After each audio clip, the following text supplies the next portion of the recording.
Makanya kalau sholawat jangan minta utangnya dibayarin. Ya. Kalau udah doanya Habib tuh, ya Allah semoga yang hadir terbayar utangnya, aminnya kenceng. Remeh amat sholawatnya. Sholawat begitu, sholawat onta, tahu? Sholawat onta begitu.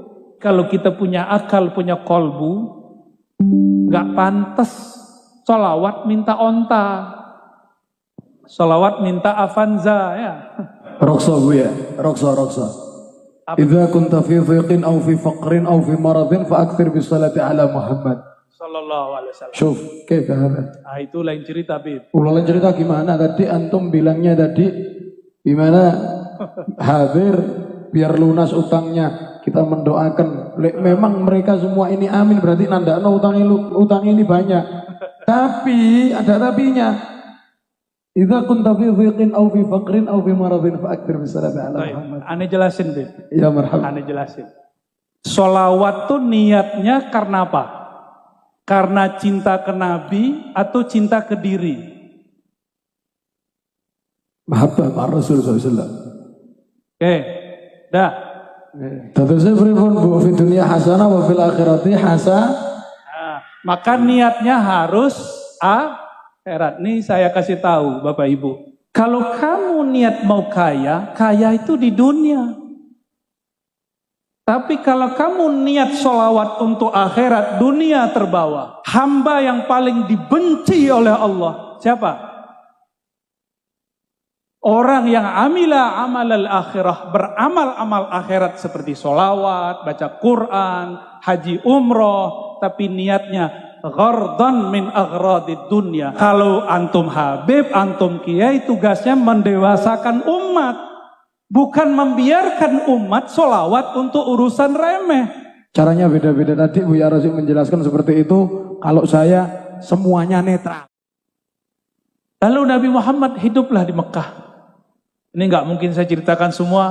Saya ceritakan satu saja yang paling luar biasa. Sebelum nanti sholawat ditambah.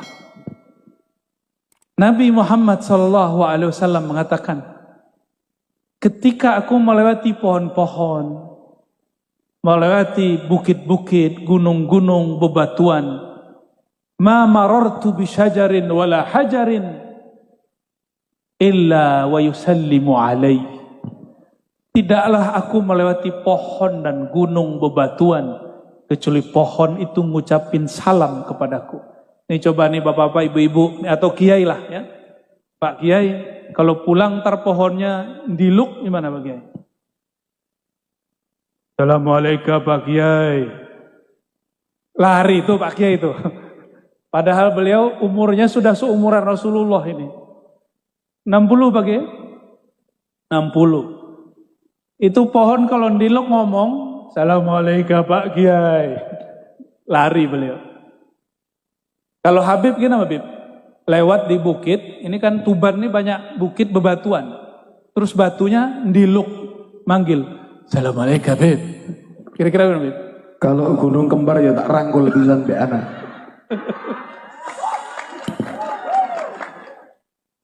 Ampun ketemu Habib Jawa ya. Ya, Habib Betawi lain, Habib Palembang lain. Kalau Habib Jawa, Masya Allah. Barakallah Habib.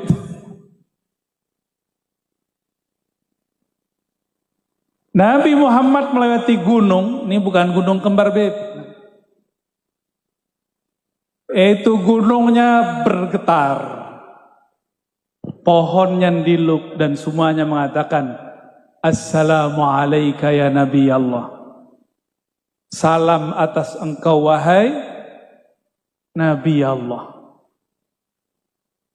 Hewan-hewan Nabi lagi jalan. Ada arak-arakan domba. Semua domba pengen mendekat Rasulullah.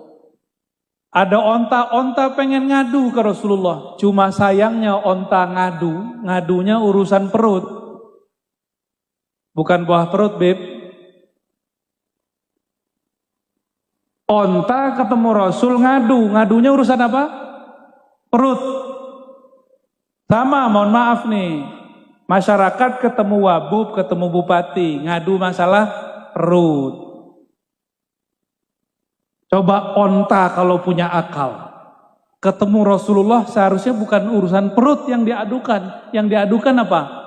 Wahai Rasulullah, beri syafaat, aku masukkan aku ke dalam surga. Itu seharusnya. Ternyata waktu dulu Rasulullah punya majelis duduk-duduk begini, tatakan punggungnya pohon kayu. Itu kayu ketika dibuatkan mimbar, ditinggal oleh Rasulullah, nangis. Coba ibu-ibu dengerin pohon nangis, kabur pasti pengajian. Ini pohon Hanna Hanina. Dia menangis karena dia rindu merasakan punggung Rasulullah Sallallahu Alaihi Wasallam. Akhirnya itu semua sahabat yang hadir dengar. Berarti sahabat ini punya karomah, mendengarkan suara tangisnya kayu-kayu. Turunlah Rasulullah dari mimbar. Nabi elus-elus ditanya, wahai kayu. Tuh Nabi bisa ngomong sama kayu. Coba kalau Pak Kiai bisa ngomong sama kayu, kita ngomong, Pak Kiai sudah begini ya.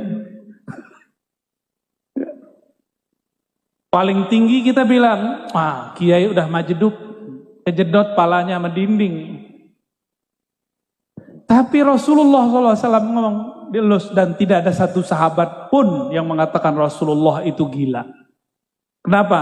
Rasulullah dan para sahabat sama-sama mendengarkan tangisnya. Dielus seperti anak kecil, kemudian berhenti nangis. Ditanya, wahai kayu, engkau pilih jadi sandaranku di dunia atau masuk surga? Apa jawaban si kayu? Apa jawaban dia? Masuk, tapi menurut saya itu juga kurang benar, kurang sempurna, walaupun lebih tinggi daripada onta. Makanya kalau sholawat jangan minta onta utangnya dibayarin. Kalau udah doanya Habib tuh, ya Allah semoga yang hadir terbayar utangnya, aminnya kenceng. Jadi niat hadir sholawat bukan karena cinta Rasul, tapi supaya utang terbayar. Remeh amat sholawatnya. Sholawat begitu, sholawat onta, tahu? Sholawat onta begitu. Ketemu Rasulullah hanya urus masalah perut. Untuk onta itu udah keren, hebat. Dia tahu itu Rasulullah. Tapi kalau kita punya akal, punya kolbu, gak pantas sholawat minta onta, sholawat minta Avanza ya, sholawat minta, sekarang yang lagi tren apa nih? Rokso bu ya, rokso. Idza kunta fi dhiqin aw fi faqrin aw fi maradin fa akthir bis salati ala Muhammad sallallahu alaihi wasallam. Syuf, kaifa hada? Itu lain cerita, Bib. Lain cerita gimana? Tadi antum bilangnya tadi gimana? Hadir biar lunas utangnya. Kita mendoakan, memang mereka semua ini amin, berarti nandakno utang ini banyak. Tapi ada tapinya. Idza kunta fi dhiqin aw fi faqrin aw fi maradin fa akthir bis salati ala Muhammad. Ane jelasin, Bib. Ya marhaba. Ane jelasin. Sholawat tuh niatnya karena apa? Karena cinta ke Nabi atau cinta ke diri? Mahabbah ma Rasul SAW. Oke. Dah, kalau cinta ke Nabi dapat berkah, punya penyakit sembuh. Bukan karena kita ingin sembuh tuh sholawat, itu kebalik. Orang seperti ini di dunia dapat syafaat, tapi di akhirat belum tentu. Nanti ketika datang di hari kiamat nanya, wahai Rasulullah syafaati saya, Nabi nanti jawab, kan sudah dibalas di dunia, utangmu lunas kan? Ya. Terusnya pripun bu, fi dunia hasanah wa fil akhirati hasanah. Maka niatnya harus akhirat. Nih saya kasih tahu Bapak Ibu. Saya dulu lama ngamalin sholawat pengen kaya, nggak kaya-kaya. Saya punya sakit nggak sembuh-sembuh.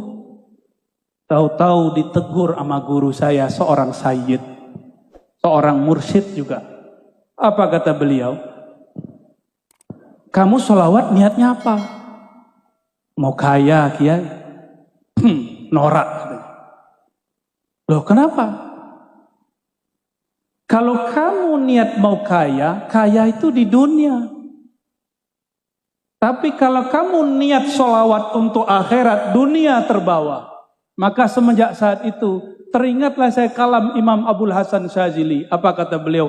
Abghadul ibad ilallah. Hamba yang paling dibenci oleh Allah. Siapa?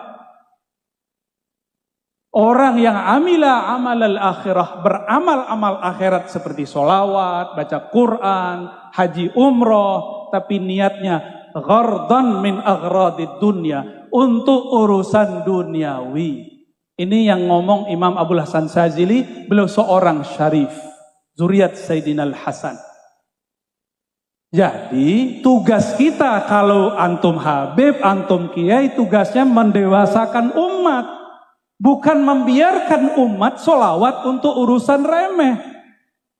Kita naikkan spiritual mereka yang tadinya sholawat hanya untuk urusan li izalati faqrin atau maradin, li qada'i hajatin. Sekarang kepada yang lebih tinggi. Apa yang lebih tinggi? Syafaat Nabi fid darain. Syafaat Nabi di dunia plus akhirat. Jangan hanya urusan dunia. Tugas kami itu Bapak Ibu, ya. Maka saya minta ampun kepada Allah jika dulu pernah mengajarkan kalau kamu sakit sholawat itu belum selesai, masih koma, harus diteruskan. Coba lihat sholawat tibil kulub. Yang pertama kulub atau jasad. Allahumma sholli ala sayyidina Muhammad tibil kulub. Kulub dulu, baru nanti abdan, baru nanti absor. Karena kolbu urusannya akhirat, badan urusannya dunia. Akhirat dulu, ya. Nah, utang kita kepada Allah dan Rasul lebih besar. Nah, Bapak Ibu yang melakukan Allah, nah itu kalau mau naik pangkat. Tapi kalau mau kayak kemarin-kemarin nggak apa-apa. Sholawat biar bayar utang, itu ada ijazahnya boleh. Ini disebut sholatul awam, sholat orang awam. Tapi kalau sholawat al-muhibbin al-arifin, sholawat orang yang kenal Allah, kenal Rasulullah, nggak begitu. Ya, sholawatnya karena Allah layak karena Rasulullah layak disolawatin. Nih saya tanya ke Pak Bupati, Wakil Bupati. Ini contoh nih Pak Wakil, ini belum Rasul nih. Saya puji-puji lagi di majelis. Saya punya pesantren. Ini saya puji-puji ini. Wakil Bupati adil, amanah, bla bla bla bla. Dalam hati niat muji Pak Wakil Bupati supaya pesantren saya dibangun, dibantu. Berarti niatnya apa? Memuji Pak Wakil Bupati. Dunia. Benar, udah bagus. Bangun pesantren kan bagus. Bagus gak? Bagus. Tapi memuji Pak Wakil Bupati bukan karena dia terpuji. Karena saya ingin dapat sesuatu. Boleh gak? Boleh. Tapi Pak Wakil Bupati langsung tahu. Ah, ini Kiai mulai muji ada maksud nih. Ya. Maka itu Kiai gak bisa jadi teman ngopinya Pak Wakil Bupati. Karena dia deketin saya ada proposal setelah muji. Boleh nggak? Boleh, tapi elok nggak? Ada orang muji Pak Wakil Bupati. Dari hati nggak ada maksud apa-apa. Nah, orang ini cocok jadi teman ngopi. Nyaman nggak Pak Wakil? Nyaman. Rasulullah sama orang yang niat apapun dikasih. Tapi Rasulullah memilih khawasus sahabah. Sahabat-sahabat yang khawas, yang mulia. Itu sahabat-sahabat yang berjuang karena Rasulullah. Bukan karena dirinya. Jadi ada sholawatnya itu sholawat nafsiyah namanya. Sholawat karena dirinya. Ada yang sholawatnya karena Nabi Muhammad. Sholawat Muhammadiyah. Sholawat, semua sholawat kita. Yang kita niatkan karena Nabi layak disolawati. Baru tuh sholawatnya benar. Oke? Ya. Barangkali itu yang boleh saya sampaikan ya. Maka kajian malam ini saya simpulkan bahwa baginda Nabi Muhammad sallallahu alaihi wasallam beliaulah khairul maulud, sebaik-baik orang yang dilahirkan. Maka ibundanya juga adalah ibu yang paling mulia yang dilahirkan. Maka dimanapun beliau menginjakkan kaki, di sana semua benda, semua tempat mengucapkan salam. Namun kita harus beda dengan mereka karena kita punya kolbu, punya akal. Bersolawatlah karena beliau layak disolawati. Insya Allah jika sakit Allah sembuhkan. Tapi jika sakitnya tidak disembuhkan, kita tetap solawat. Karena solawat kita bukan karena tersembuh daripada penyakit. Kalau utangnya tidak terlunaskan, kita tetap solawat. Karena solawat kita bukan untuk urusan duniawi. Syukur-syukur jika berkah Allah lunaskan. Begitu barangkali. Wassallallahu ala sayyidina Muhammad. Assalamualaikum warahmatullahi wabarakatuh.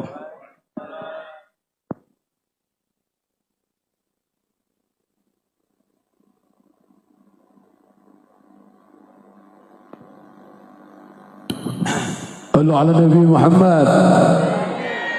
Semua orang itu punya caranya masing-masing. Cara saya seperti ini, caranya Buya Razi seperti apa yang dijelaskan tadi. Namun yang berbeda itu jika kita bersama dan harmonis bersama, itu yang sangat indah. Caranya beda-beda tadi. Buya Razi menjelaskan seperti itu. Kalau saya semuanya netral. Ojo tenan wae iki kok. Oh, iki yo jajane yo entek wis. Kopine sakmene gedene wis.